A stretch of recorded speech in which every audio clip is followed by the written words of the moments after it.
When a school teacher gets ill, a substitute teacher usually takes place for a few days so that classroom activities may continue. Similarly, when we speak of substitution in algebra, a variable such as x is replaced with its value, and the expression can be simplified even further. There will be cases where the value of a variable will be known, such as in this problem. Since the value of x is known, it can be used in place of x to arrive with the numeric value for the expression. Use 5 in place of x. 2 times 5 equals 10, and 10 minus 3 equals 7. If the value of a variable is a negative value, it is important that we place it inside parentheses so that it will be handled properly everywhere in the expression. Take for example this problem. Substitute -2 in place of x, enclosed in parentheses. Substitute 3 in place of y. Simplify it even further following the order of operations.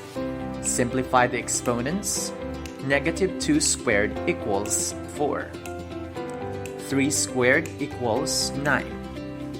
Simplify multiplication. 4 times 3 equals 12. -2 times 9 equals -18. 12 minus -18 becomes 12 plus 18, and we get 30 as the final answer. Now consider this problem. We have 3 variables, but one has no numeric value. We substitute -1 in place of y and 8 in place of z. Simplify division. 8 divided by 4 equals 2. Combine like terms. Minus -1 becomes +1.